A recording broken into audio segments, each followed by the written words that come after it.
नमस्कार दोस्तों, स्वागत है आपका हमारी YouTube channel D&K technical academy में। आज हम आपके लिए लेकर आए हैं यूपी बीएड महामैराथन class. Each and every detail आपको प्रोवाइड कराई जाएगी, हर क्वेश्चन के बारे में each and every detail. Class शुरू करने से पहले ज़्यादा ज़्यादा लोगों के पास शेयर कर दें और चैनल को सब्सक्राइब करें। पहला क्वेश्चन है आपके लिए, मातृ देवी की पूजा किस सभ्यता से संबंधित है? तो मातृ देवी की पूजा की शुरुआत हुई थी सिंधु घाटी सभ्यता से। सिंधु घाटी सभ्यता एक मातृ प्रधान सभ्यता है। इस सभ्यता के कई स्थलों से मरण मूर्ति का प्रमाण मिलता है। मरण मूर्तियां मुख्य रूप से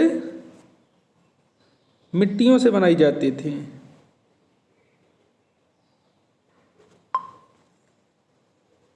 नेक्स्ट क्वेश्चन है, राजस्थान के माउंट आबू में स्थित दिलवाड़ा का जैन मंदिर किस धर्म के अनुयायियों के द्वारा निर्मित किया गया था? तो इसका सही आंसर है जैन धर्म के अनुयायियों के द्वारा निर्मित किया गया था। जैन धर्म के 24वें तीर्थंकर थे महावीर स्वामी। बौद्ध धर्म के संस्थापक और इसकी स्थापना की थी महात्मा बुद्ध ने। सिखों के संस्थापक गुरु नानक देव। नेक्स्ट क्वेश्चन है आपके लिए, गीत गोविंद किसकी कृति है? तो गीत गोविंद जयदेव की रचना है, जयदेव की कृति है। लक्ष्मण सेन की राज्यसभा में जयदेव रहते थे। पवनदूत के लेखक धोई और ब्रह्मांड सर्वस्व के लेखक हलायुद्ध भी रहते थे। गीत गोविंद में कृष्ण और वृंदावन की गोपियों का वर्णन किया गया है। नेक्स्ट क्वेश्चन है आपके लिए, शिवाजी का राज्याभिषेक कब हुआ था? तो शिवाजी का राज्याभिषेक हुआ था 1674 ईस्वी में। शिवाजी का जन्म हुआ था 20 अप्रैल 1627 ईस्वी को शिवनेर के दुर्ग में हुआ था। इनको छत्रपति की उपाधि भी दी गई है। शिवाजी की मृत्यु 53 वर्ष की आयु में 1680 ईस्वी में हो गई थी। 53 वर्ष की आयु में 1680 ईस्वी में हुई थी। नेक्स्ट क्वेश्चन है, अकाल तख्त का निर्माण इनमें से किस सिख गुरु ने किया था? तो अकाल तख्त का निर्माण गुरु हरगोबिंद ने किया था। सही आंसर है गुरु हरगोबिंद। सिखों के 6वें गुरु थे। ये 1606 से 1645 ईस्वी तक हुए। इन्होंने सिखों को सैन्य संगठन का स्वरूप भी दिया था तथा अकाल तख्त या ईश्वर के सिंहासन की स्थापना भी की थी, निर्माण भी करवाया था। अगला क्वेश्चन है आपके लिए, भारत के समुद्री मार्ग की खोज किसने की थी? तो सही आंसर है वास्को डी गामा। 1498 ईस्वी में कालीकट के बंदरगाह पर वास्को डी गामा 1498 ईस्वी में 20 मई को पहुंचे थे और भारत के लिए नए समुद्री मार्ग की खोज की थी। अगला क्वेश्चन है आपके लिए,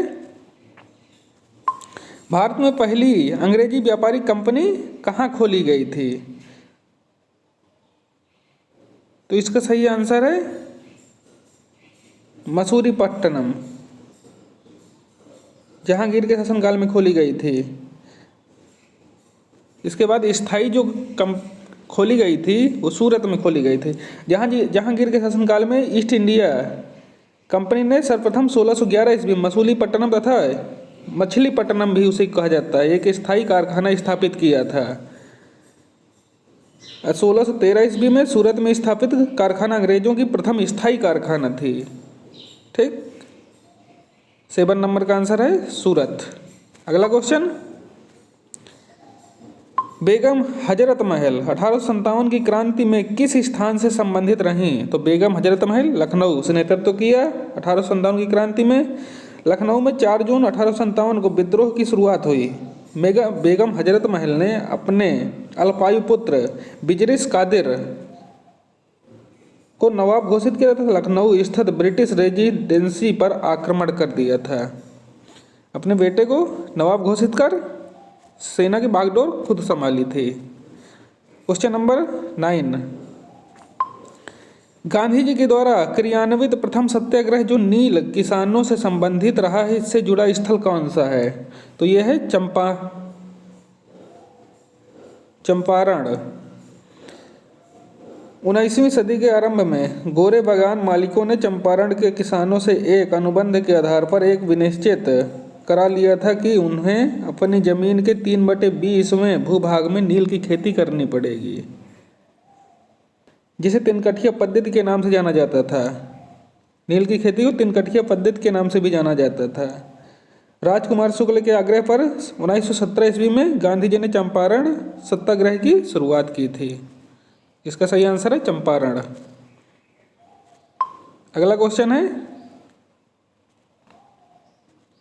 समाचार पत्र केसरी का संपादन किसने किया था? तो केसरी के संस्थापक थे बीजी तिलक। बाल गंगाधर तिलक जी ने 1881 ईस्वी में समाचार पत्र केसरी का संपादन किया था। 1881 ईस्वी में समाचार पत्र केसरी का संपादन किया था। भारत में क्रांतिकारी गतिविधियों की शुरुआत 1897 ईस्वी से हुई थी। कब से? 1897 ईस्वी से। इसमें तिलक ने महत्वपूर्ण भूमिका निभाई थी। वैलेंटाइन सेरेल ने तिलक को भारतीय अशांति का जनक भी कहा। अगला क्वेश्चन है, दांडी यात्रा की शुरुआत महात्मा गांधी ने कहां से की थी? तो दांडी यात्रा की शुरुआत साबरमती आश्रम से की थी। 12 मार्च 1930 ईस्वी को गांधी जी ने दांडी मार्च की शुरुआत की थी। उन्होंने अपने आश्रम साबरमती आश्रम अहमदाबाद से चुने हुए 78 मित्रों के साथ सत्याग्रह के लिए प्रस्थान किया। 24 दिनों की लंबी यात्रा के बाद 5 अप्रैल 1930 ईस्वी को वे दांडी पहुंचे और 6 अप्रैल 1930 को उन्होंने एक मुट्ठी नमक हाथ में लेकर सविनय अवज्ञा आंदोलन का श्री गणेश किया था। तो सविनय अवज्ञा आंदोलन पूछे तो 6 अप्रैल 1930 ईस्वी को शुरुआत की थी। कहाँ से हुई थी? तो दांडी से। अगला क्वेश्चन है, हमारे सौरमंडल का कौन सा ग्रह आकार में पृथ्वी के समान है? तो हमारे सौरमंडल का ग्रह शुक्र, जो पृथ्वी के समान है। यह पृथ्वी के निकटतम भी है। इसे पृथ्वी का भग्नी ग्रह भी कहा जाता है। यह घनत्व, आकार एवं व्यास में पृथ्वी के समान है। इसे सांझ का तारा या भोर का तारा भी कहा जाता है। यह सबसे चमकीला एवं सबसे गर्म ग्रह है और बुध और शुक्र के कोई उपग्रह नहीं है। अगला क्वेश्चन है, टुंड्रा है। टुंड्रा एक रसियन शब्द है जिसका अर्थ समतल दलदली मैदान होता है। यह सदा बर्फ से ढका रहता है। गर्मी के मौसम में यहाँ लाइकेन पाए जाते हैं।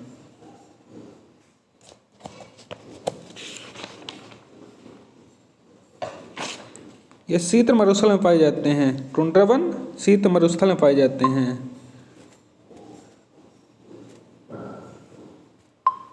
अगला क्वेश्चन है, वायुमंडल की सबसे निचली परत को क्या कहा जाता है?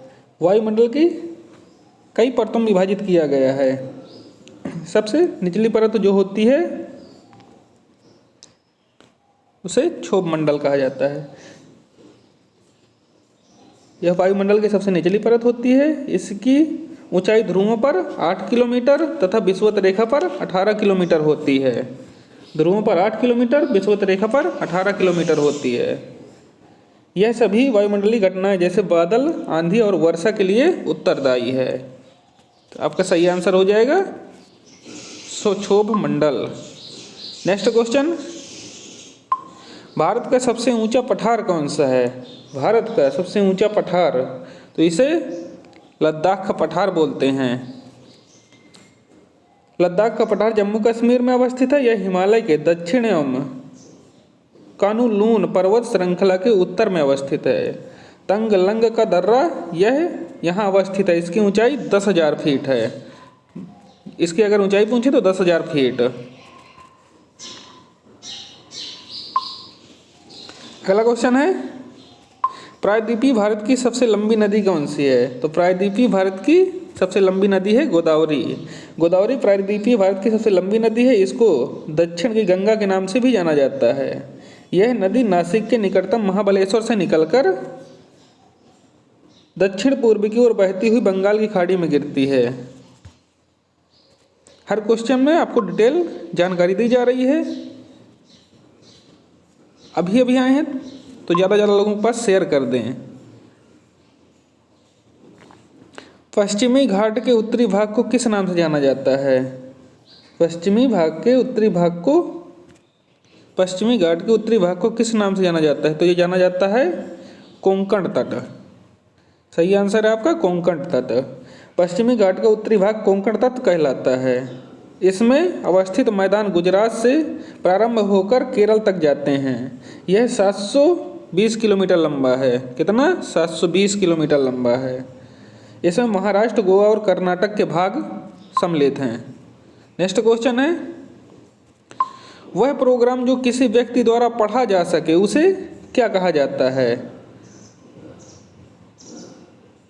उसे बोलते हैं ह्यूमन कोड। वह प्रोग्राम जो किसी व्यक्ति द्वारा पढ़ा जा सके ह्यूमन कोड कहलाता है। इसे कैप्चा कोड भी कहते हैं। क्या कहते हैं? कैप्चा कोड भी कहते हैं।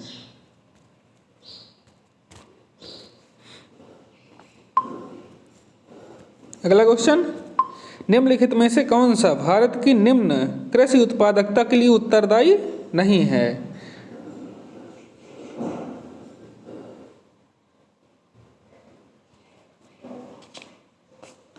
पहला, सहकारी कृषि, आवश्यक आदतों की उपलब्धता, भूमि के उपयोग और उसकी अधिग्रहणता, कमजोर वित्त और विपणन।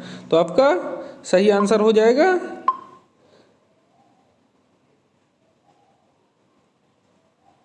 आवश्यक आदतों की उपलब्धता।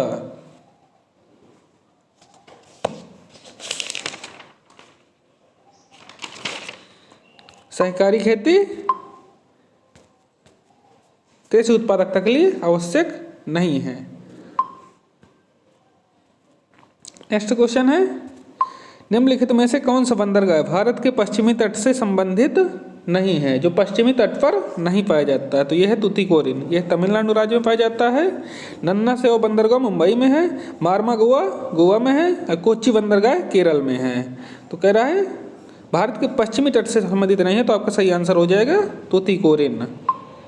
नेक्स्ट क्वेश्चन है, दिल्ली में सर्दियों के समय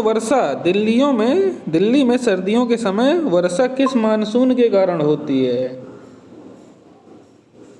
तो ये होती है पश्चिमी विक्षोभ के कारण। दिल्ली में सर्दी के मौसम में वर्षा पश्चिमी विक्षोभ के कारण होती है। यहाँ पर कम दबाव का क्षेत्र बना रहता है जिससे भूमध्य सागर क्षेत्र से भारत की तरफ बढ़ता है। इसके दौरान इराक, ईरान, पाकिस्तान, अफगानिस्तान को पार करते हुए भारत में यह मानसून प्रवेश करता है। अगला क्वेश्चन है, सामूहिक उपभोग का अर्थ क्या होता है? तो सामूहिक उपभोग का अर्थ सामूहिक खपत का संबंध उस खपत से है जो किसी समूह द्वारा की जाती है। व्यक्ति परिवार में एक समूह के रूप में निवास करता था। परिवार के सभी सदस्यों की भी निर्भरता व्यक्ति के ऊपर होती है। अतः सामूहिक उपभोग से तात्पर्य घरेलू खपत से है। तो आपका सही आंसर हो जाएगा घरेलू खपत। अगला क्वेश्चन है, राष्ट्रीय आय को और किस नाम से जाना जाता है? राष्ट्रीय आय को और किस नाम से जाना जाता है? तो इसे बोलते हैं एनएनपी। क्या बोलते हैं? एनएनपी। जो साधन लागत पर नेट नेशनल प्रोडक्ट को राष्ट्रीय आय के रूप में भी जाना जाता है। यह उत्पादन के अभिकरणों द्वारा उत्पादन क्रिया में भाग लेकर प्राप्त की हुई आय होती है, जैसे वेतन। तो आपका सही आंसर हो जाएगा एनएनपी, साधन लागत पर। नेक्स्ट क्वेश्चन है, भारत में राज्यों के लिए राजस्व का सर्वाधिक महत्वपूर्ण स्रोत क्या होता है? तो ये होता है आयकर। कंपनी कर और आयकर केंद्रीय सरकार द्वारा लगाए जाते हैं। अब ये क्वेश्चन पूछ रहा है आपको राज्यों के लिए। तो जो होते हैं कंपनी कर, आयकर, ये सेंट्रल के होते हैं। कंपनी कर तथा आयकर दोनों ही प्रत्यक्ष कर होते हैं। बिक्री कर और उत्पाद शुल्क केंद्र तथा राज्य दोनों द्वारा लगाए जाते हैं। राज्य सरकारों को सर्वाधिक आय की प्राप्ति बिक्री कर द्वारा होती है। तो आपका सही आंसर हो जाएगा बिक्री कर। अगला क्वेश्चन है आपके लिए, निम्न में से किस वर्ष G20 शिखर सम्मेलन की मेजबानी भारत करेगा या कर चुका है? ये इसका सही आंसर है 2022। ये यूपी बीएड के हर वर्ष के एग्जाम में आए हुए महत्वपूर्ण प्रश्न है आपके लिए, जो किसी न किसी वर्ष पूछे गए हैं यूपी बीएड एग्जाम में। अगला क्वेश्चन है, निम्नलिखित में से क्या वैकल्पिक मुद्रा का उदाहरण है? तो ये हो जाएगा आपका आंसर चेक, वैकल्पिक मुद्रा का उदाहरण है। करेंसी, सिक्के और बॉन्ड ये वैकल्पिक नहीं होते, ये कानूनन होते हैं। नेक्स्ट क्वेश्चन, निम्नलिखित में से किस पंचवर्षीय योजना में वास्तविक विकास दर लक्षित विकास दर से कम रहा था? तो ये है आपका आंसर है चौथी पंचवर्षीय योजना। चौथी पंचवर्षीय योजना का लक्षित विकास दर 5.7 रहा, वहीं वास्तविक विकास दर 5.7 विकास लक्ष्य दर रखा गया था। तो 3.3 की प्राप्ति हुई थी, 3% की प्राप्ति हुई। चतुर्थ पंचवर्षीय योजना कार्यकाल 66 से 69 ईस्वी तक रहा। पांचवी पंचवर्षीय योजना, सातवीं पंचवर्षीय योजना और आठवीं पंचवर्षीय योजना का लक्षित विकास दर और वास्तविक विकास दर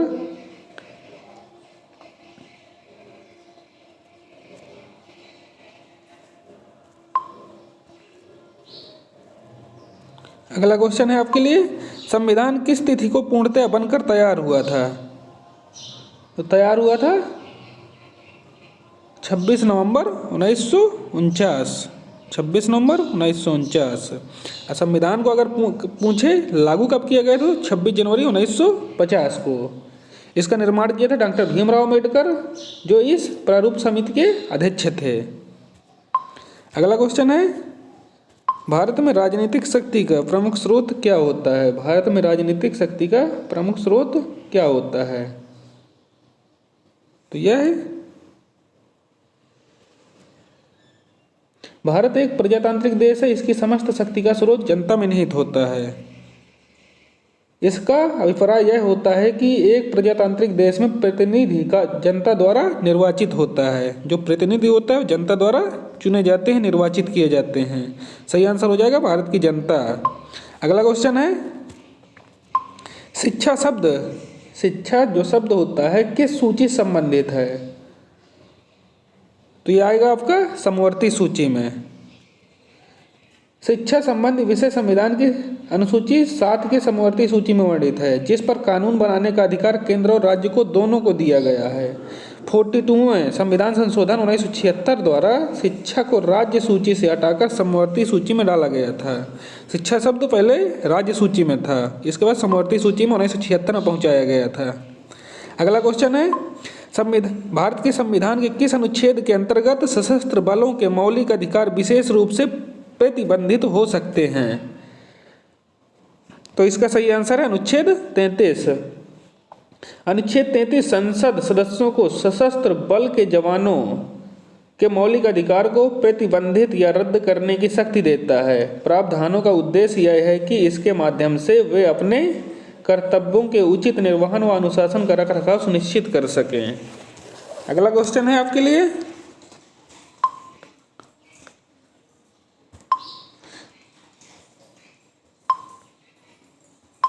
संपत्ति के अधिकार की वर्तमान परिस्थिति क्या है? तो जो संपत्ति का अधिकार है वह एक कानूनी अधिकार या वैधानिक अधिकार है। भारतीय संविधान समिति को मूल अधिकारों के अंतर्गत नहीं रखा गया है। 1977 ईस्वी के 44वें संविधान संशोधन द्वारा इसके उपयुक्तता तथा समाधान के संदर्भ में प्रयास किया गया। अनुच्छेद 300 का 1 के अंतर्गत यह स्पष्ट किया गया, कोई व्यक्ति विधिक प्रक्रिया के अतिरिक्त किसी अन्य विधि से संपत्ति से वंचित नहीं किया जा सकता। तो ये इसका सही आंसर हो जाएगा वैधानिक अधिकार। अगला क्वेश्चन है, भारत के संविधान के अंतर्गत नीति निर्देशक सिद्धांतों के मुख्य उद्देश्य क्या होते हैं?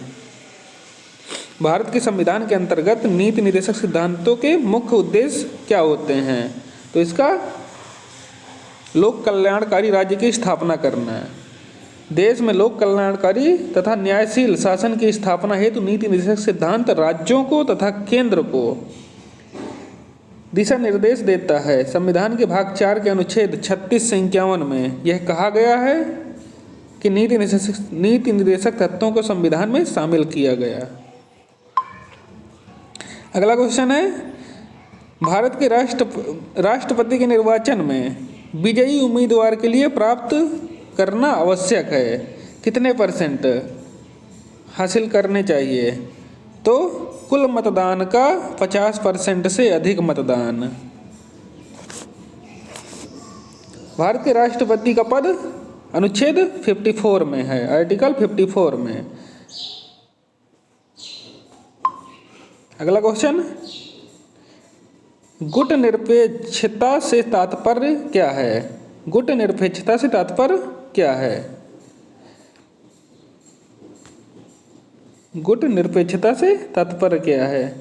गुट निरपेक्ष आंदोलन की शुरुआत 2 ध्रुवीय विश्व में शक्ति पुंजों से अलग रहने की नीति का उदाहरण है। इसकी स्थापना अप्रैल 1961 में हुई थी। गुट निरपेक्षता की स्थापना 1961 में हुई थी। इसका पहला सम्मेलन बेलग्रेड में हुआ था। तो ये विश्व में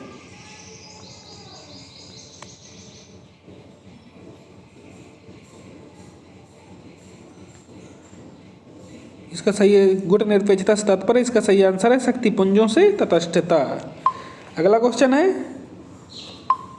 भारत राष्ट्र संघ का सदस्य कब बना? तो भारत 1945 यानी 1945 से ही सदस्य रहा है। भारत राष्ट्र संघ के संस्थापक सदस्यों में से एक है। 1945 से ही राष्ट्र संघ का सदस्य है। इसके 2 साल बाद 1947 में भारत आज़ाद हुआ था। अगला क्वेश्चन है, विश्व व्यापार संगठन का मुख्य उद्देश्य क्या है? तो विश्व व्यापार का पहला ऑप्शन है विश्व व्यापार के लिए सद्भावनापूर्ण बाजार बनाना, विश्व व्यापार को बढ़ावा देना, विश्व व्यापार की मात्रा में वृद्धि करना और प्रतिबंधों की समाप्ति करना, व्यापार के लिए केंद्र स्थापित करना। तो इसका आपका सही उत्तर होगा वैश्विक व्यापार में वृद्धि करना और प्रतिबंधों को समाप्त करना। अगला क्वेश्चन है, निम्नलिखित में से कौन सा पुरस्कार खेल के क्षेत्र में प्रशिक्षण के लिए दिया जाता है? तो यह है द्रोणाचार्य पुरस्कार, जिसमें 5 लाख रुपए राशि दी जाती है। 1985 में द्रोणाचार्य पुरस्कार की स्थापना हुई थी। 1985 ईस्वी में द्रोणाचार्य पुरस्कार की स्थापना हुई थी। इसके बाद हर वर्ष यह पुरस्कार प्रदान किए जाते हैं। अर्थशास्त्र का नोबेल किसके द्वारा प्रारंभ किया हुआ था? अर्थशास्त्र का जो नोबेल पुरस्कार प्रारंभ हुआ था किसके द्वारा? तो स्वीडिश सेंट्रल बैंक द्वारा। अर्थशास्त्र के क्षेत्र में नोबेल पुरस्कार देने की शुरुआत की घोषणा स्वीडिश सेंट्रल बैंक ने की थी। इस बैंक की 300वीं वर्षगांठ पर शुरू की गई थी, वर्ष 1968 ईस्वी में। इससे पहले अर्थशास्त्र में नोबेल पुरस्कार नहीं दिया जाता था। यह स्वीडिश सेंट्रल बैंक ये स्टॉकहोम में है। अगला क्वेश्चन है, स्पेल ऑन द टाइगर पुस्तक किसके द्वारा लिखी गई है? इसका आंसर है Syed Montgomery. Spell of the tiger पुस्तक सर सैयद माउंटगोमरी द्वारा लिखी गई है। इसमें इन्होंने बृहद मैंग्रोव के दलदल सुंदरबन के ज्वारी डेल्टा का वर्णन किया है, जो भारत तथा बांग्लादेश के बीच अवस्थित हैं। अगला क्वेश्चन है, वीर सावरकर अंतर्राष्ट्रीय हवाई अड्डा जो कहाँ स्थित है को एक अधिकृत अप्रजन चेक पोस्ट के रूप में घोषित किया गया है? तो वीर सावरकर अंतर्राष्ट्रीय हवाई अड्डा पोर्ट ब्लेयर, अंडमान निकोबार द्वीप समूह में है। इसको 3 जनवरी 2019 को एक अधिकृत आव्रजन चेक पोस्ट के रूप में घोषित किया गया था। अगला क्वेश्चन है, शंघाई कॉरपोरेशन संगठन में कौन कौन से देश शामिल हैं? शंघाई कॉरपोरेशन संगठन में, तो इसमें चीन है, इसके बाद रूस आता है, कजाकिस्तान आता है, उज्बेकिस्तान आता है तथा तजाकिस्तान आता है। आपका सही आंसर हो जाएगा ए।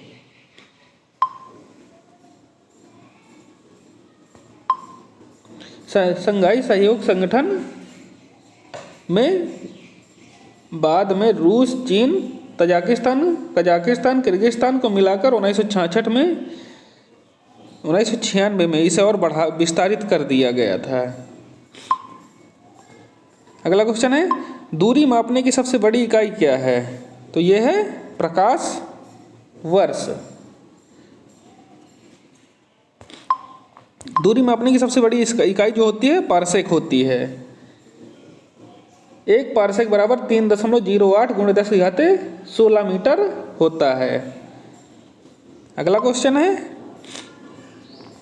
विटामिन B6 का रासायनिक नाम क्या है? B6 का रासायनिक नाम है राइबोफ्लेविन। ये नियासिन जो होता है विटामिन B5 का नाम होता है, नियासिन B5 का नाम होता है। जो पैराडॉक्सिन होता है वो होता है विटामिन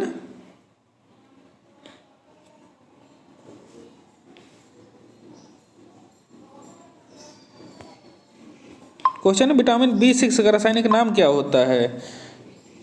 नियासिन होता है B5 का, राइबोफ्लेविन होता है B2 का और पैराडॉक्सिन होता है विटामिन B6 का। इसके बाद साइनोकोबाल्बिन होता है विटामिन B12 का। तो आपका सही आंसर हो जाएगा ऑप्शन नंबर बी, पैराडॉक्सिन। अगला क्वेश्चन है, गति के नियम का प्रतिपादन किसने किया था? तो सही आंसर है न्यूटन ने 1687 ईस्वी में अपनी पुस्तक प्रिंसिपिया में इसका प्रतिपादन किया था। अगला क्वेश्चन है, डीटीपी का विस्तार रूप क्या है? तो डीटीपी का पूर्ण रूप होता है डेस्कटॉप पब्लिशिंग। सही आंसर ऑप्शन है ए।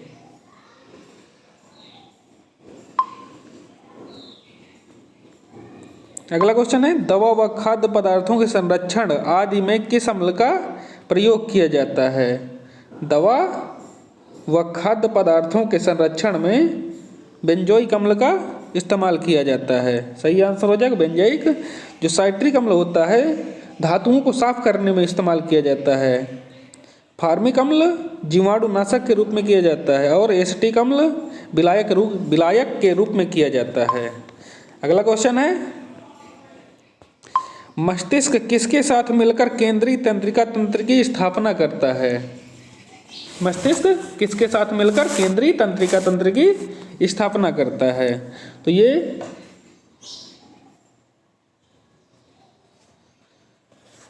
मेरुरज्जु के साथ। तंत्रिका तंत्र वह भाग होता है जो संपूर्ण शरीर तथा स्वयं तंत्रिका तंत्र पर नियंत्रण रखता है, केंद्रीय तंत्रिका तंत्र कहलाता है। मस्तिष्क तथा मेरुरज्जु मिलकर केंद्रीय तंत्रिका तंत्र की स्थापना करते हैं। मस्तिष्क मेरुरज्जु का ही बड़ा हुआ भाग होता है। तो आपका सही आंसर होगा मेरुरज्जु। वर्णांधता किस प्रकार का रोग है? यह है अनुवांशिक रोग। रंग वर्णांधता से पीड़ित व्यक्ति लाल तथा हरे रंग का भेद नहीं कर पाता है। यह लिंग संबंधित रोग है जो वंशगत के द्वारा एक पीढ़ी से दूसरी पीढ़ी में जाते हैं, जिसे अनुवांशिक बोलते हैं। अगला क्वेश्चन है, चीनी यात्री फाहियान किसके शासनकाल में आया था? तो चीनी यात्री फाहियान भारत आया था चंद्रगुप्त द्वितीय के शासनकाल में। चंद्रगुप्त द्वितीय को विक्रमादित्य भी कहा जाता है। इनका शासनकाल था 1380 से 380 ईस्वी से 412 ईस्वी तक। 380 से 412 ईस्वी तक। ये एक बौद्ध भिक्षु था जो चंद्रगुप्त द्वितीय के शासनकाल में भारत आया था। अगला क्वेश्चन है, उगते हुए सूरज का देश कहा जाता है? तो ये सही आंसर है जापान को। उगते हुए सूरज का देश जापान को कहा जाता है। जापान में सबसे पहले सूरज निकलता है, इसलिए उसे उगते हुए सूरज का देश भी कहा जाता है।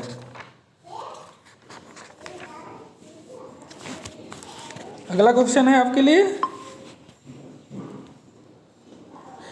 किस संविधान संशोधन के द्वारा मताधिकार की आयु 21 वर्ष से घटाकर 18 वर्ष कर दी गई थी? किस संविधान संशोधन के द्वारा मताधिकार की आयु 21 वर्ष से घटाकर 18 वर्ष कर दी गई थी?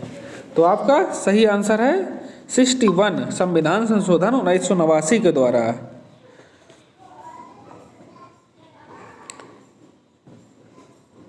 इसमें 21 वर्ष से घटाकर 18 वर्ष मतदान की आयु कर दी गई थी। अगला क्वेश्चन है, विश्व शिक्षक दिवस कब मनाया जाता है? तो सही आंसर है 5 अक्टूबर। विश्व शिक्षक दिवस, जिसे अंतर्राष्ट्रीय शिक्षक दिवस भी कहा जाता है, सालाना 5 अक्टूबर को आयोजित किया जाता है। यह दिवस 1994 में अस्तित्व में आया था। 1994 में अस्तित्व में आया था। इसी दिन 1966 ईस्वी में अंतर्राष्ट्रीय श्रम संगठन द्वारा सिफारिश पत्र पर हस्ताक्षर किए गए थे। नेक्स्ट क्वेश्चन है, किसके द्वारा खालसा पंथ की स्थापना की गई थी? किसके द्वारा खालसा पंथ की स्थापना की गई थी? तो ये गुरु गोविंद सिंह के द्वारा। सही आंसर है बी। 1699 ईस्वी में खालसा पंथ की स्थापना गुरु गोविंद सिंह ने की थी। ये सिखों के अंतिम गुरु रहे हैं। अगला क्वेश्चन है, भाखड़ नागल परियोजना किस नदी पर बनी है? तो सही उत्तर है सतलज नदी पर। भाखड़ नागल परियोजना यह बांध सतलज नदी पर बना है। यह दो बांधों भाखड़ और नागल बांधों से मिलकर बना है। भाखड़ नागल बांध से 13 किलोमीटर दूर बना है। इस परियोजना का उद्देश्य जल विद्युत उत्पादन तथा सिंचाई करना है। अगला क्वेश्चन है, सूर्य ग्रहण कब होता है? जब चंद्रमा पृथ्वी और सूर्य के मध्य में आता है, तब सूर्य ग्रहण होता है। सूर्य ग्रहण में जब चंद्रमा पृथ्वी और सूर्य के मध्य में आता है तो चंद्रमा की छाया डायरेक्ट पृथ्वी पर पड़ती है, इसके कारण सूर्य ग्रहण होता है। अगला क्वेश्चन है, NCTE क्या है? यह national council for teacher education. यह 1933 ईस्वी के अधिनियम द्वारा परिणत रूप है, जिसे कई मानकों के द्वारा संचालित किया जाता है। जैनवाद के अनुसार कितने तीर्थंकर हुए? तो 24 नंबर के थे महावीर स्वामी। अब पहले संस्थापक या पहले पूछे तो आपको ऋषभदेव याद रखने हैं। 24वें थे महावीर स्वामी, जिन्हें जैन धर्म का वास्तविक संस्थापक भी कहा जाता है। चूना पत्थर परिष्कृतीकरण के बाद परिवर्तित होता है किसमें? चूना पत्थर परिष्कृत के बाद किसमें परिवर्तित होता है? तो ये मार्बल या संगमरमर बोलते हैं। अगला क्वेश्चन है, यह बैंक शेड्यूल्ड बैंक कहलाता है यदि, यानी कौन सा बैंक शेड्यूल्ड बैंक कहलाता है यदि भारतीय रिजर्व बैंक अधिनियम 1934 की द्वितीय अनुसूची में शामिल किया गया है। इसमें द्वितीय अनुसूची में शामिल किया गया है, जो कभी कभी सरकारी एवं सहकारी बैंकों के लिए प्रयुक्त किया जाता है। सही आंसर है ये RBI एक्ट 1934 के अनुसूची द्वितीय में शामिल किया गया है। अगला क्वेश्चन है, भारत का राष्ट्रपति राज्यसभा के लिए कितने सदस्यों को मनोनीत करता है? तो सही आंसर है 12 सदस्यों को। संविधान के अनुच्छेद 80 के अंतर्गत राज्यसभा में 250 से अधिक सदस्यों से बनी है, जिसमें से 12 सदस्य राष्ट्रपति नामांकित करता है और मनोनीत करता है। तो वो आते हैं साहित्य, विज्ञान, कला, सामाजिक सेवा या विशेष ज्ञान या अनुभव क्षेत्र से आते हैं। अगला क्वेश्चन है, किस क्षेत्र में बुकर पुरस्कार जीता है, यानी किस क्षेत्र में बुकर पुरस्कार दिया जाता है? तो ये है कथा साहित्य, ये फिक्शन राइटिंग जिसे बोलते हैं। बुकर पुरस्कार कथा साहित्य के क्षेत्र में दिया जाता है। रचना अंग्रेजी भाषा में होनी चाहिए। अरविंद अडिगा सहित यह पुरस्कार 5 भारतीय मूल के लेखकों को दिया जा चुका है। अगला क्वेश्चन है, भारत का नेपोलियन किसे कहा जाता है? तो ये कहा जाता है समुद्रगुप्त को। भारत का नेपोलियन समुद्रगुप्त को कहा जाता है।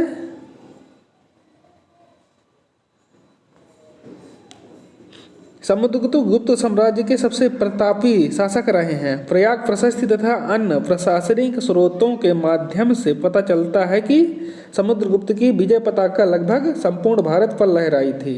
इन्हीं समान गुण धर्मों होने के कारण ही इनकी नेपोलियन से तुलना की जाती है, इसलिए इन्हें भारत का नेपोलियन कहा जाता है। चौथा खंभा प्रत्यय प्रदर्शित करता है। तो चौथा खंभा है प्रेस को। अगला क्वेश्चन है,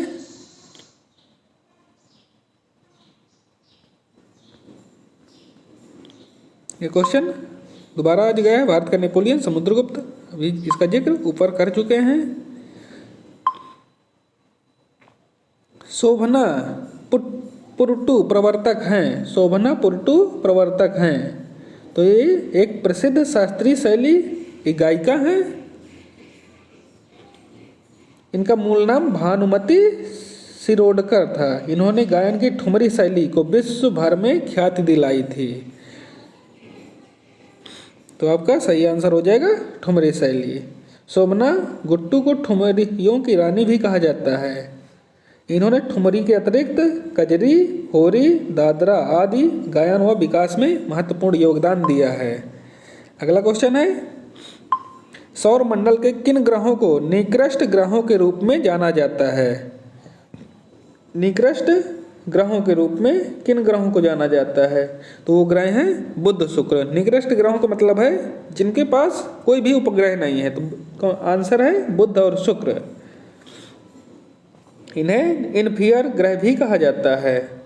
अगला क्वेश्चन है,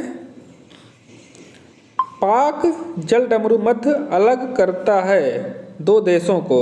पाक जल डमरू मध्य भारत और श्रीलंका को अलग करता है। यह भारत और श्रीलंका के बीच में अवस्थित एक जल डमरू मध्य है। अगला क्वेश्चन है, संविधान के किस अनुच्छेद में निर्वाचन आयोग के विशेषाधिकार निहित हैं? संविधान के किस अनुच्छेद में निर्वाचन आयोग के विशेषाधिकार निहित हैं?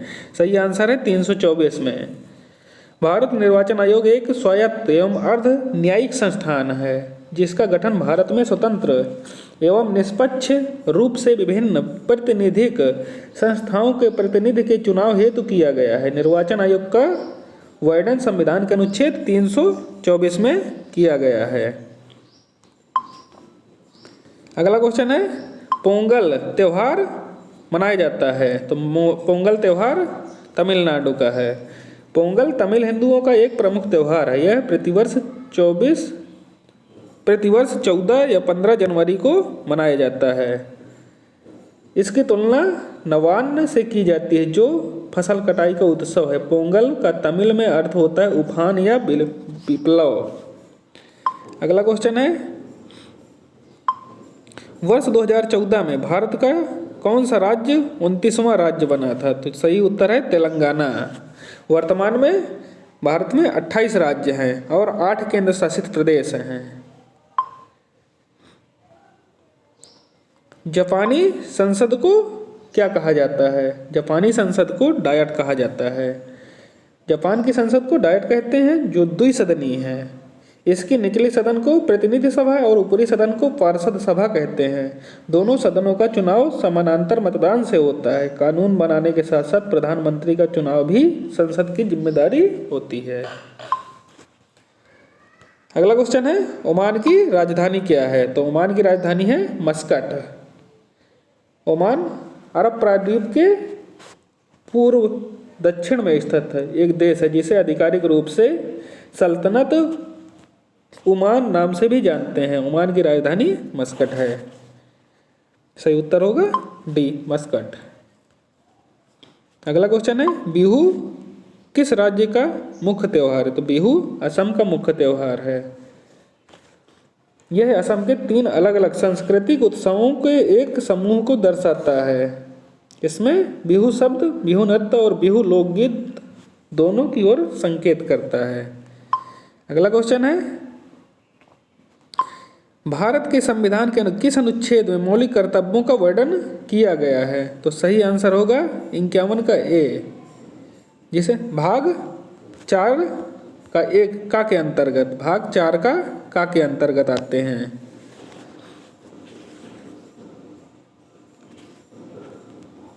भारत के संविधान के अनुच्छेद 51 का एक जो संविधान के भाग 4 का काम में वर्णित है, मूल कर्तव्यों के प्रावधान मूल संविधान में नहीं थे।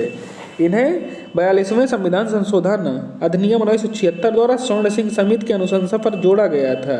यह पूर्व सोवियत संघ के यानी रूस के संविधान से लिए गए हैं। अगला क्वेश्चन है विटामिन सी की कमी से कौन सा रोग होता है? तो ये होता है विटामिन सी की कमी से स्कर्वी होता है। सही आंसर होगा स्कर्वी। इस रोग के लक्षणों में त्वचा में खरोंचे पड़ जाती हैं, मसूड़ों में खून आता है, कमजोरी, थकान और त्वचा पर चकत्ते हो जाते हैं। इसको प्रमुख स्रोत हैं विटामिन सी के आंवला, नींबू या खट्टे फल आदि। अगला क्वेश्चन है सतत विकास लक्ष्यों को प्राप्त करने हेतु संयुक्त राष्ट्र द्वारा कौन सी अवधि निर्धारित की गई है? तो सतत विकास लक्ष्यों को प्राप्त करने के लिए जो अवधि निर्धारित की गई है वह है 2016 से 2030 तक। इससे पूर्व जो अवधि निर्धारित की गई थी तो 2000 से 2015 तक निर्धारित की गई थी। इससे जो पूर्व थी 2000 से 2015 तक निर्धारित की गई थी। अब जो है 2016 से 30 कर दी गई है इसे बढ़ाकर। अगला क्वेश्चन है कैलाश सत्यार्थी संबंधित हैं। कैलाश सत्यार्थी संबंधित हैं तो ये बाल अधिकार यानी बचपन बचाओ आंदोलन से। कैलाश सत्यार्थी एक भारतीय बाल अधिकार कार्यकर्ता एवं बाल श्रम के विरुद्ध पक्षधर थे। उन्होंने वर्ष 1980 में बचपन बचाओ आंदोलन की शुरुआत की थी। कब? 1980 में, जिसके बाद से विश्व भर के 144 देशों के 83,000 बच्चों से अधिक के अधिकारों की रक्षा के लिए कार्य कर चुके हैं। अगला क्वेश्चन है किसने सन 2016 में भारत का अंतिम पृथक रेल बजट पेश किया था? तो ये पेश किया था अंतिम पृथक रेल बजट सुरेश प्रभु ने। 2017 में इसका विलय कर दिया गया था। रेल बजट और सामान्य बजट को मिलाकर एक कर दिया गया था 2017 में। 2017 से दोनों बजट एक साथ आने लगे हैं। अगला क्वेश्चन है भारत का प्रधानमंत्री बनने से पूर्व श्री रामनाथ कोविंद किस राज्य के राज्यपाल थे? तो ये बिहार। भारत का राष्ट्रपति बनने से पूर्व रामनाथ कोविंद किस राज्य के राज्यपाल थे? सही आंसर है बिहार। रामनाथ कोविंद भारत के 14वें नंबर के राष्ट्रपति रहे हैं जो 2017 से 2022 तक रहे हैं। अगला क्वेश्चन है फ्रांसीसी क्रांति का सही नारा क्या था? तो इसका था स्वतंत्रता, समानता और भ्रातृत्व। स्वतंत्रता, समानता और भ्रातृत्व। फ्रांसीसी जो क्रांति हुई थी 1789 ईस्वी में हुई थी। फ्रांसीसी क्रांति को पूरे विश्व के इतिहास में मील का पत्थर कहा जाता है। इस क्रांति के अन्य यूरोपीय देशों में भी स्वतंत्रता की ललक कायम की। क्रांति के इस नारे को भारत के संविधान की प्रस्तावना में शामिल भी किया गया है, स्वतंत्रता, समानता और भ्रातृत्व को। अगला क्वेश्चन है निम्नलिखित में से किस खिलाड़ी ने रियो ओलंपिक 2016 में ऊंची कूद में स्वर्ण पदक जीता था? तो किस खिलाड़ी ने ये है आपका सही आंसर, मरियप्पन थंगावेलु ने ऊंची कूद में स्वर्ण पदक जीता था रियो ओलंपिक 2016 में। वे 5 वर्ष की आयु में स्कूल जाते समय दुर्घटनाग्रस्त हो गए थे। कौन? मरियप्पन थंगावेलु अपना दाहिना पैर गवा चुके थे। 21 वर्षीय थंगावेलु ने 1.89 मीटर की कूद लगाकर स्वर्ण पदक हासिल किया। अगला क्वेश्चन है, न्यायमूर्ति दलवीर भंडारी चर्चा में रहे हैं किस लिए? तो ये अंतर्राष्ट्रीय न्यायालय के न्यायाधीश इंटरनेशनल कोर्ट ऑफ जस्टिस के लिए पुनर्निर्वाचित हुए हैं।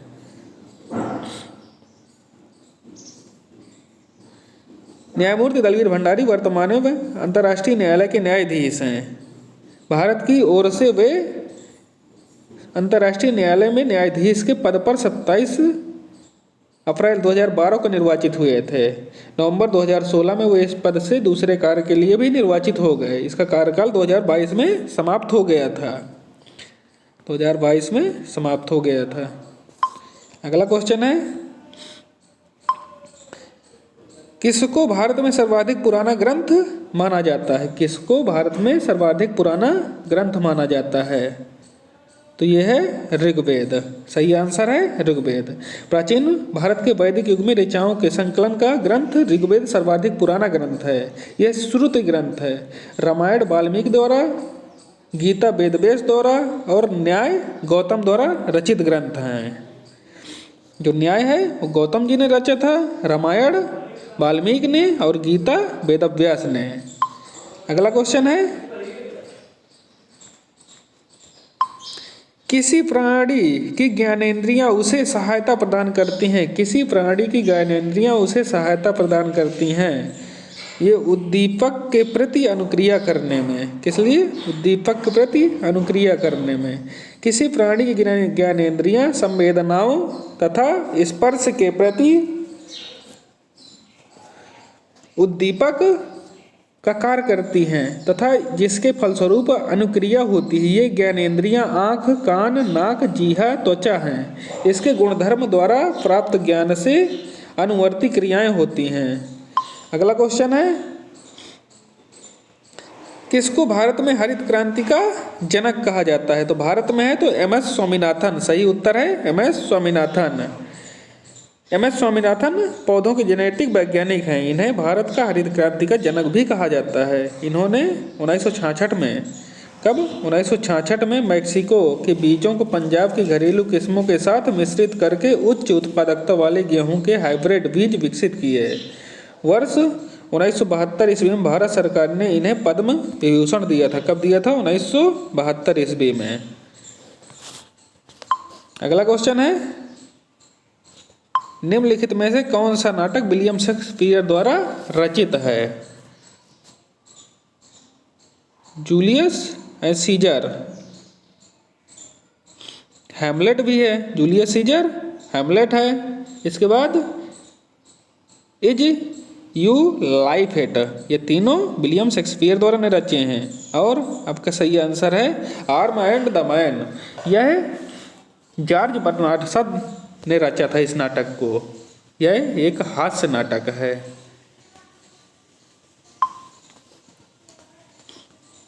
अगला क्वेश्चन है, राष्ट्रीय प्रतिरक्षा संस्थान कहाँ अवस्थित है? राष्ट्रीय प्रतिरक्षा संस्थान नई दिल्ली में है। कहाँ? नई दिल्ली में है। राष्ट्रीय प्रतिरक्षा संस्थान नई दिल्ली में अवस्थित है। इसकी स्थापना 24 जनवरी 1981 में की गई थी। 24 जनवरी 1981 में की गई थी। राष्ट्रीय प्रतिरक्षा संस्थान जैव प्रौद्योगिकी विभाग के अंतर्गत प्रतिरक्षा शोध संबंधी कार्य करता है। कैसे प्रतिरक्षा शोध संबंधी कार्य करता है? अगला क्वेश्चन है, 2020 यानी 2020 के ग्रीष्मकालीन ओलंपिक खेलों का आयोजन किस देश में किया गया?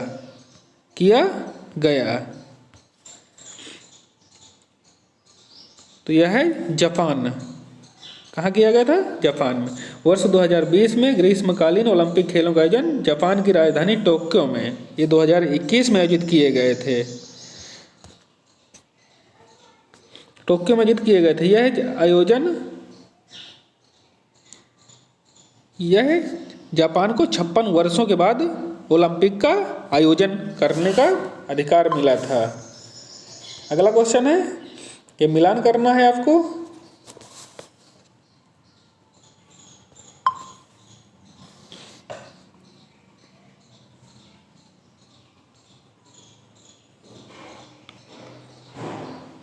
फंजाईकरण त्वचा पर रिंगवर्म या त्वचा पर खाज करने वाले चकत्ते कवक या फंजाई के कारण होते हैं। तो इसका यहाँ मिलान हो जाएगा। अगला है, मलेरिया प्रोटोजोआ द्वारा कोलेरा जीवाणुओं अर्थात बैक्टीरिया द्वारा होता है। तो मलेरिया बैक्टीरिया द्वारा होता है। अगला है, एनीमिया अर्थात रक्ताल्पता रक्त में लौह की कमी के कारण होता है। रक्त में लौह की कमी के कारण होता है। और कोलेरा प्रोटोजोआ के कारण होता है। प्रोटोजोआ द्वारा मलेरिया होता है। पहले का आंसर सही है। रिंगवर्म फंजाई द्वारा होता है, मलेरिया प्रोटोजोआ, कोलेरा बैक्टीरिया द्वारा, एनीमिया लौह की कमी के कारण होता है। अगला क्वेश्चन है, निम्न में से कौन राज्य हड़प नीति से संबंधित थे? तो लॉर्ड डलहौजी। 1857 की क्रांति के सभी प्रमुख कारणों से एक राज्य हड़प नीति भी रहा। इसका प्रयोजक लॉर्ड डलहौजी था, जिसने अवध, सतारा, धौलपुर, झांसी, उदयपुर की रियासतों को छिन्न भिन्न करके रख दिया था। इस हड़प नीति द्वारा उत्तराधिकार विहीन राजाओं के राज्य को अंग्रेजी राज्य में मिला लिया गया था। तो इसका सही आंसर है लॉर्ड डलहौजी। राज्य हड़प नीति से संबंधित है लॉर्ड डलहौजी। अगला क्वेश्चन है, निम्न में से कौन सा इनपुट डिवाइस नहीं है? आपका माउस इनपुट है, कीबोर्ड इनपुट है, कैमरा इनपुट है, प्रिंटर आउटपुट डिवाइस है। सही उत्तर होगा प्रिंटर। अगला क्वेश्चन है, हिंदी फीचर फिल्म पद्मावत किस लेखक की रचना पर आधारित है? हिंदी फीचर फिल्म पद्मावत, तो पद्मावत की रचना आधारित है मलिक मोहम्मद जायसी। किसके? मलिक मोहम्मद जायसी। ये चित्तौड़ की रानी पद्मावती तथा दिल्ली के सुल्तान अलाउद्दीन खिलजी की तथाकथित कथा को दर्शाती है। अगला क्वेश्चन है, सोमनाथ मंदिर पर आक्रमण किसने किया था? तो महमूद गजनबी ने किया था। कब किया था? तो 1025 ईस्वी में। और 1030 ईस्वी में महमूद गजनबी की मृत्यु हो गई थी।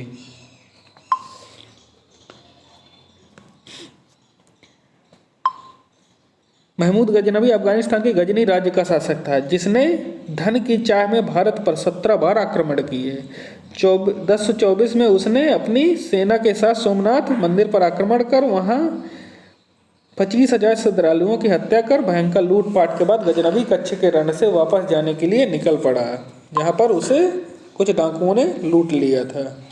अगला क्वेश्चन है, सांख्य दर्शन का प्रतिपादक किसे माना जाता है? सांख्य दर्शन का प्रतिपादक किसे माना जाता है? तो भारतीय दर्शन के 6 प्रकारों में से सांख्य दर्शन, जो एक प्राचीन काल में अत्यंत लोकप्रिय तथा प्रचलित रहा, इसके प्रतिपादक कपिल मुनि थे। यह अद्वैत वेदांत से सर्वथा विपरीत मान्यताएं रखने वाला था। तो इसका आंसर होगा कपिल मुनि। सांख्य दर्शन का संस्थापक कपिल मुनि। अगला क्वेश्चन है, प्रसिद्ध पुस्तक poverty and un British rule in India के लेखक कौन है? तो सही उत्तर होगा Dadabhai Naoroji. Poverty and un British rule in India के लेखक दादा भाई नरौजी हैं। वे ब्रिटिश कालीन भारत में के एक पारसी बुद्धिजीवी, शिक्षा शास्त्री, कपास व्यापारी तथा आरंभिक राजनीतिक व सामाजिक नेता थे, जिन्हें 3 बार कांग्रेस का अध्यक्ष चुना गया है। अगला क्वेश्चन है, निम्नलिखित में से कौन प्रसिद्ध हिंदी पत्रिका सरस्वती के संपादक रहे हैं? तो ये सरस्वती पत्रिका के संस्थापक आचार्य महावीर प्रसाद द्विवेदी रहे हैं। सरस्वती हिंदी साहित्य की प्रसिद्ध रूप गुण संपन्न प्रतिनिधि पत्रिका थी। इस पत्रिका का प्रकाशन इलाहाबाद से वर्ष ईस्वी के जनवरी मास में प्रारंभ हुआ। वर्ष 1903 में महावीर प्रसाद द्विवेदी इसके संपादक हुए और 1920 तक रहे। 1903 से 1920 तक महावीर प्रसाद द्विवेदी इसके संपादक रहे। अगला क्वेश्चन है, मदर किसने लिखी है? मदर पुस्तक मैक्सिमम गोर्की ने लिखी है। किसने? मैक्सिमम गोर्की ने।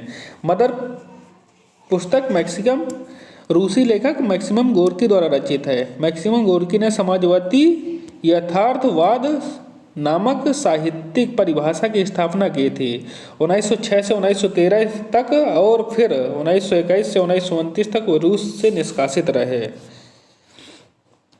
इसका सही आंसर है मैक्सिमम गोर्की। अगला क्वेश्चन, वस्तु एवं सेवा कर जिसे जीएसटी बोलते हैं भारत में कब लागू किया गया था? तो ये 1 जुलाई 2017 को लागू किया गया था। जीएसटी का फुल फॉर्म होता है good and service tax. Good and service tax. ये रहे दोस्तों आपके यूपी बीएड मैराथन क्लास के मोस्ट इम्पॉर्टेंट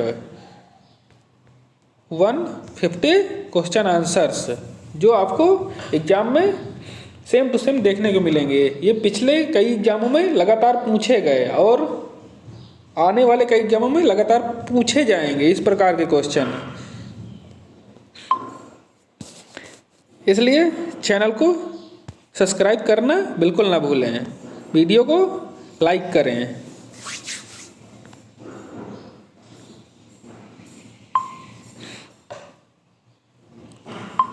एक बार आपका फटाफट रिवीजन कराते हैं, साथ में रिवीजन कराते हुए चलेंगे तो आपको जल्दी तैयार होगा।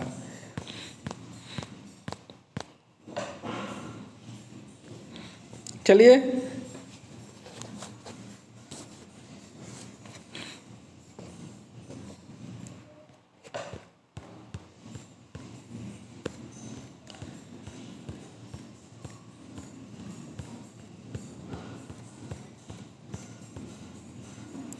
आपको मैराथन क्लास अच्छी लगे ज़्यादा से ज़्यादा लोगों के पास शेयर करें, जिससे ये महत्वपूर्ण जानकारियाँ हर स्टूडेंट के पास पहुंच सके, जिससे वो अच्छे क्वेश्चन करके आए और सरकारी कॉलेज मिलने के चांस बढ़ जाएं।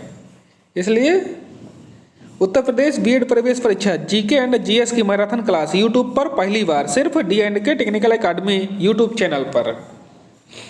ठीक दोस्तों, इस क्लास को लाइक करें। इसमें हम लोग होली स्पेशल में आपकी महामैराथन क्लासें चलाएंगे, जीके, जीएस, रीजनिंग और हिंदी। ज़्यादा से ज़्यादा लोगों के पास क्लास को शेयर करें, क्लास को लाइक करना बिल्कुल ना भूलें और चैनल को सब्सक्राइब जरूर करें। धन्यवाद दोस्तों, मिलते हैं अगले